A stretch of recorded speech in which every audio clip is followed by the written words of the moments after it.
Well, welcome to the new to me lathe.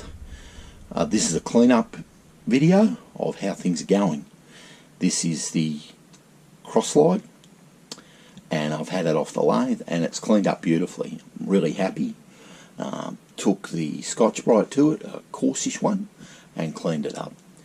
Beside it you can hardly recognise the original chuck. Original chuck has cleaned up beautifully. I completely disassembled it, Scotch-Brited it, lubricated it, and it operates perfectly smoothly. It is as clean as a whistle. It literally just had surface rust on it and has come up really beautifully. I truly have lathe parts all over the shed. It's a bit of a mess at the minute. Here's the tailstock. Tailstock's had a degrease and a lubrication, and it is what it is. It's clean enough. Here's the cross slide. I've given it a light clean, but it needs a little bit more. Got the gib out of it. The gib's in good condition. A little bit greasy, but in good condition. That's the gib and the slide off the back of the lathe. Have a brand new 4-jaw chuck, and I mean brand new. It's still in its wrapper, still in the box. Got a little bit of surface rust. It was made in Taiwan, but you know, as 4-jaw chucks go, it's probably in relatively good condition, except nobody ever wants to set them up and try and use them. I'll make that a project.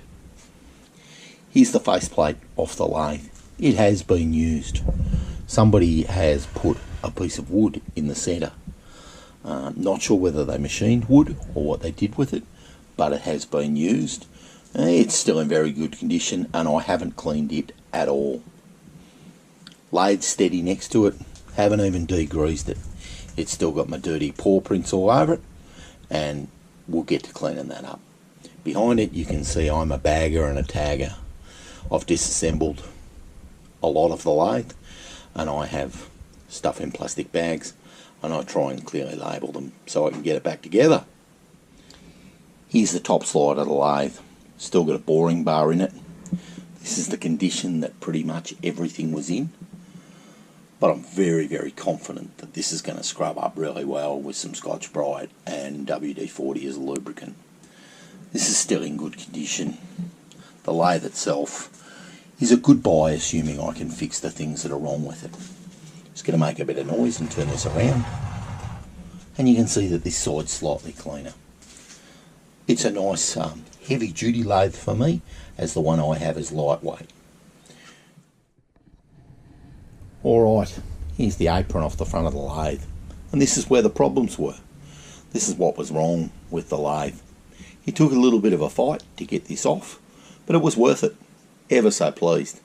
Had a little bit of water in the gears, and no damage has been done. The gears are in very good condition, but there was a little bit of water sitting in the oil, and that perplexed me a bit. The back is where the problems were. I'm just going to make a bit of noise and move this around. Looking in at the back is where the problems were. In here was the longitudinal feed gear, and the back of it was burred, and it needs repaired, and it's off at a repair shop. On here was a bronze helical worm gear, and it's damaged beyond repair and it needs replaced. I'm onto that. I'm hoping to get one from a similar lathe out of the States.